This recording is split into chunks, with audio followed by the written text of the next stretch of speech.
നമസ്കാരം, IQ media മലയാളത്തിലേക്ക് സ്വാഗതം. ഞാൻ മൂസ മുഹമ്മദ് ഇക്ബാൽ. കഴിഞ്ഞ ദിവസം പ്രഖ്യാപിച്ചിട്ടുള്ള കേരള ഫിലിം സ്റ്റേറ്റ് അവാർഡിനെ ചൊല്ലി ഒരുപാട് തർക്കങ്ങൾ നിലനിൽക്കുന്നതായിട്ട് ഓൺലൈൻ മാധ്യമങ്ങളിലൂടെ വായിച്ചറിയാൻ സാധിച്ചു. അപ്പോൾ അതിൻ്റെ നിജസ്ഥിതിയിലേക്കും അതിലെ വസ്തുതകളിലേക്കുമാണ് നമ്മൾ കടക്കാൻ പോകുന്നത്. ഇതിൽ ഏറ്റവും കൂടുതൽ പരാമർശിക്കപ്പെട്ടുള്ള ഒരു പേരെന്ന് പറയുന്നത് ദിലീപിൻ്റെതാണ്. കഴിഞ്ഞ വർഷം ദിലീപിൻ്റെ ഒരു സിനിമ പുറത്തിറങ്ങിയിരുന്നു. കമ്മാര സംഭവം എന്നായിരുന്നു സിനിമയുടെ പേര്. ഈ സിനിമയെ അവാർഡിലേക്ക് പരിഗണിച്ചില്ല എന്നുള്ള തരത്തിലുള്ള വാർത്തകളും കാര്യങ്ങളും ഒക്കെയാണ് പുറത്തു വരുന്നത്. അതിനെ ചൊല്ലി ചില പ്രശ്നങ്ങൾ ജൂറിക്കിടയിൽ തന്നെ ഉണ്ടായി എന്നറിയാൻ സാധിക്കുന്നു. കമ്മാര സംഭവം എന്ന് പറഞ്ഞ സിനിമയ്ക്ക് വളരെ കുറച്ച് അവാർഡുകൾ മാത്രമേ ലഭിച്ചിട്ടുള്ളൂ. എൻ്റെ ഓർമ്മ ശരിയാണെങ്കിൽ ആ കോസ്റ്റ്യൂം ഡിസൈനിങ്ങിന് സമീറയ്ക്കാണ് ഒരു അവാർഡ് ലഭിച്ചിരിക്കുന്നത്. മറ്റ് അവാർഡുകളൊന്നും കാര്യമായിട്ട് കമ്മാര സംഭവം എന്ന് പറഞ്ഞ സിനിമയ്ക്ക് കൊടുത്തിട്ടില്ല. കഴിഞ്ഞ വർഷം ഇറങ്ങിയിട്ടുള്ള മികച്ച സിനിമകളിൽ ഒന്ന് തന്നെയായിരുന്നു കമ്മാര സംഭവം എന്നുള്ള സിനിമ സാമ്പത്തികമായിട്ട് വലിയ തോതിലുള്ള ഒരു വിജയവും കാര്യങ്ങളും ഒന്നും അല്ലായിരുന്നു. പക്ഷേ ഇതിൻ്റെ അകത്തുള്ള ദിലീപിൻ്റെ അഭിനയവും കാര്യങ്ങളൊക്കെ വളരെ വേറിട്ടതും അതുപോലെ തന്നെ എനിക്ക് പേഴ്സണലായിട്ട് തോന്നിയിട്ടുള്ളത് ദിലീപിൻ്റെ കരിയറിൽ അദ്ദേഹം ചെയ്തിട്ടുള്ള ഏറ്റവും മികച്ച കഥാപാത്രങ്ങളിൽ ഒന്നായിരുന്നു കമ്മാര സംഭവം. പക്ഷേ ഈ സിനിമയ്ക്കകത്തെ പ്രകടനത്തിന് ദിലീപിനെ ജൂറി ഒരിക്കലും മികച്ച നടൻ്റെ പെർഫോമൻസിന് വേണ്ടിയിട്ട് പരിഗണിച്ചിട്ടില്ല എന്നാണ് അറിയാൻ സാധിക്കുന്നത്.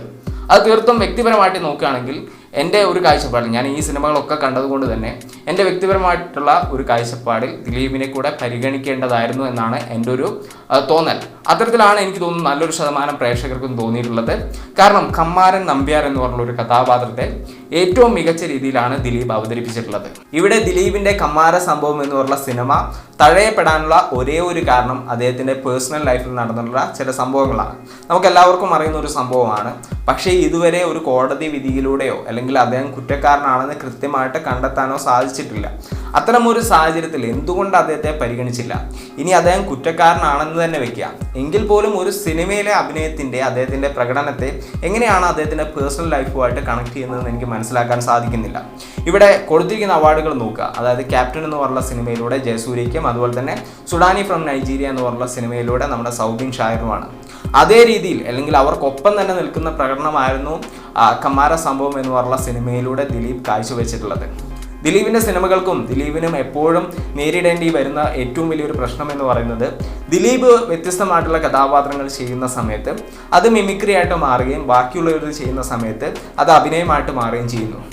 മിമിക്രി എന്ന് പറഞ്ഞുള്ള ഒരു കലാരൂപത്തോടുള്ള ഒരു പുച്ഛവും അല്ലെങ്കിൽ അതിൽ നിന്ന് വരുന്ന ആളുകൾ വെറും മിമിക്രി കാണിക്കുന്ന ആളുകളാണെന്ന് മാത്രമുള്ള ഒരു കാഴ്ചപ്പാടുമാണ് പലപ്പോഴും സംഭവിക്കുന്നത്. മിമിക്രി എന്ന് പറഞ്ഞുള്ള ഒരു കലാരൂപത്തെ നമ്മൾ കാണുന്നത് അല്ലെങ്കിൽ ഞാൻ കാണുന്നത് ഏറ്റവും കൂടുതൽ എഫേർട്ട് എടുക്കേണ്ടതും ഏറ്റവും കൂടുതലും ക്രിയേറ്റീവായിട്ട് ചെയ്യേണ്ടതുമായിട്ടുള്ള ഒരു സംഭവമാണ്. അതായത് ജനങ്ങളുടെ മുന്നിൽ വന്നു നിന്നുകൊണ്ട് പെർഫോം ചെയ്ത് അവരെ വിസ്മയിപ്പിക്കുന്ന ഒരു കലയാണ് മിമിക്രി എന്ന് പറയുന്നത്. അതിലൊരാൾക്ക് നൈപുണ്യം ഉണ്ടെങ്കിൽ അത് അയാളുടെ ഒരു പ്ലസ് പോയിന്റ് ആണ്, അല്ലാതെ അത് അയാളുടെ ഒരു മൈനസ് പോയിന്റ് അല്ല. ഇവിടെ ജൂറി അംഗങ്ങൾ കാണുന്നത് അതൊരു നെഗറ്റീവായിട്ടാണ്. അതായത് ദിലീപ് കമ്മാരനായിട്ട് മാറിയിട്ടുണ്ടെങ്കിൽ അതൊരു മിമിക്രി കാണിക്കൽ മാത്രമാണ്. മറ്റുള്ളവർ കമ്മാരനായിട്ട് മാറുകയാണെങ്കിൽ അത് അഭിനയവുമാണ്. ഇങ്ങനെ സംഭവിക്കുന്നുള്ളത് അറിയില്ല. എൻ്റെ ഒരു കാഴ്ചപ്പാടിൽ ദിലീപിൻ്റെ കമ്മാര സംഭവം എന്ന് പറഞ്ഞ സിനിമയും അതുപോലെ തന്നെ ദിലീപിൻ്റെ കമ്മാരൻ നമ്പ്യാർ എന്ന് പറഞ്ഞ കഥാപാത്രവും കഴിഞ്ഞ അവാർഡിൽ പരിഗണിക്കപ്പെടേണ്ട ഒരു സംഭവം തന്നെയായിരുന്നു. കാരണം ദിലീപിൻ്റെ അതിലെ കഥാപാത്രങ്ങൾ നിങ്ങൾ എടുത്തു നോക്കും.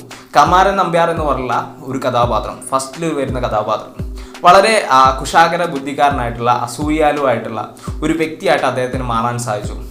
വളരെയധികം ടെക്നിക്കലായിട്ടുള്ള ഒരു പെർഫോമൻസ് അദ്ദേഹത്തിൽ നിന്നും അവിടെ നമുക്ക് കാണാൻ സാധിച്ചിരുന്നു. ഞാൻ അതിൻ്റെ ഫസ്റ്റ് ഹാഫ് കണ്ട സമയത്ത് സത്യത്തിൽ വിസ്മയിച്ച് പോയിട്ടുണ്ട്. കാരണം ഇത്തരത്തിലൊരു പ്രകടനം ഞാൻ ദിലീപിൽ നിന്നും പ്രതീക്ഷിക്കുന്നതിനും ഒരുപാട് മുകളിലായിരുന്നു. അത്തരത്തിലുള്ള ഒരു പ്രകടനം ആ സിനിമയിലൂടെ അദ്ദേഹത്തിന് കാഴ്ചവെക്കാൻ സാധിച്ചു. പക്ഷേ സെക്കൻഡ് ഹാഫിലേക്ക് കടന്ന സമയത്ത് തീർത്തും വ്യത്യസ്തമായിട്ടുള്ള മറ്റൊരു കഥാപാത്രത്തിലേക്ക് അദ്ദേഹം മാറുന്നു. ഈ 3 കഥാപാത്രങ്ങളെയും മികവോടെ അവതരിപ്പിക്കാൻ ദിലീപിന് സാധിച്ചു. അത് കൃത്യമായിട്ട് തന്നെ പറയാൻ സാധിക്കും. അദ്ദേഹം അതിൽ വിജയിക്കുക തന്നെ ചെയ്തിട്ടുണ്ട്. അതായത് ആദ്യത്തെ ഒരു കഥാപാത്രത്തിൽ നിന്നും തീർത്തും വ്യത്യസ്തമായിരുന്നു രണ്ടാമത്തെ കഥാപാത്രം. അവസാനം വരുന്ന കഥാപാത്രം അതിൽ നിന്നും പൂർണ്ണമായിട്ടും വ്യത്യസ്തമായിട്ട് ചെയ്യാൻ സാധിച്ചു. ഈ 3 കഥാപാത്രങ്ങളും ഒരുപോലെ ഒരു സിനിമയ്ക്കകത്ത് ചെയ്യുന്നു. അതിലെ ഡബ്ബിങ്ങും കാര്യങ്ങളൊക്കെ വളരെ വ്യത്യസ്തമായിട്ടുള്ള രീതിയിൽ അവതരിപ്പിക്കാൻ അദ്ദേഹത്തിന് സാധിക്കുന്നു. ഇത്രയൊക്കെ ചെയ്തിട്ടും എന്തുകൊണ്ട് പരിഗണിച്ചില്ല? അതായത് അവസാന റൗണ്ടിലെങ്കിലും ദിലീപിൻ്റെ പേര് ഉയർന്നു വരേണ്ടതായിരുന്നു എന്നാണ് എൻ്റെ ഒരു തോന്നൽ. വേറൊന്നും കൊണ്ടല്ല, അദ്ദേഹം അത്തരത്തിലുള്ള ഒരു പ്രകടനം ആ സിനിമയിലൂടെ കാഴ്ചവെച്ചിട്ടുണ്ട്. ഒരു സിനിമാ നിരൂപകൻ എന്ന നിലയിൽ എനിക്ക് തോന്നുന്നു ദിലീപ് കൂടെ ഈ ഒരു പട്ടികയിലേക്ക് പരിഗണിക്കപ്പെടേണ്ട പേര് തന്നെയായിരുന്നു. ആ പേരിനെ നിങ്ങൾ ഒഴിവാക്കിയത് അദ്ദേഹത്തിൻ്റെ പേഴ്സണൽ ലൈഫിലെ കാര്യങ്ങൾ എടുത്തു വെച്ചുകൊണ്ടാണെങ്കിൽ അത് പൂർണ്ണമായിട്ടും തെറ്റായിട്ടുള്ളൊരു നിലപാടാണ്. അതൊരിക്കലും അംഗീകരിക്കപ്പെടാൻ പറ്റാത്തൊരു നിലപാടാണ്. അദ്ദേഹം ഇനി കുറ്റക്കാരനാണെന്ന് കണ്ടു കഴിഞ്ഞാൽ പോലും ഇത്തരത്തിൽ ഒരു സിനിമയിൽ അഭിനയിച്ചിട്ടുള്ള അദ്ദേഹത്തിൻ്റെ പ്രകടനം വിലയിരുത്തപ്പെടാതെ പോകുന്നത് തെറ്റായിട്ടുള്ള ഒരു കാര്യം തന്നെയാണ്. തീർച്ചയായിട്ടും നിങ്ങളുടെ അഭിപ്രായങ്ങൾ രേഖപ്പെടുത്തുക. കമ്മാരസംഭവം എന്നുള്ള സിനിമ ഒരു അവാർഡ് അർഹിക്കുന്ന സിനിമയാണോ? അതോടൊപ്പം തന്നെ ദിലീപിൻ്റെ പ്രകടനത്തിന് മികച്ച നടനുള്ള അവാർഡ് അദ്ദേഹത്തിന് ലഭിക്കാൻ അദ്ദേഹം അർഹനായിരുന്നു. ഒരിക്കലും ജയസൂര്യയും അതുപോലെ തന്നെ സൗബിൻ ഷാഹിറിനെയും താഴ്ത്തി കെട്ടുകയല്ല. ഇവരോടൊപ്പം തന്നെ മത്സരിച്ച് നിന്നുകൊണ്ട് വിജയിക്കാനും അതുപോലെ തന്നെ പരാജയപ്പെടാനുള്ള അർഹത ദിലീപിനുണ്ടായിരുന്നു. പക്ഷേ ഒരു മത്സരം പോലും അദ്ദേഹത്തിന് ഒരുക്കി കൊടുക്കാതിരുന്നത് പൂർണ്ണമായിട്ടും തെറ്റാണെന്ന് ഞാൻ വിശ്വസിക്കുന്നു. വീഡിയോ ഇഷ്ടമായെങ്കിൽ ലൈക്ക് ചെയ്യുക, നിങ്ങളുടെ അഭിപ്രായങ്ങൾ കമൻറ്റ് ചെയ്യുക. നമ്മുടെ ചാനൽ ഇഷ്ടമാണെങ്കിൽ ദയവേത് സബ്സ്ക്രൈബ് ചെയ്യാം. അതോടൊപ്പം തന്നെ ബെൽ ബട്ടൺ എനാബിൾ ചെയ്ത് നോട്ടിഫിക്കേഷൻ ലഭ്യമാക്കാൻ ശ്രമിക്കാം. Okay, by.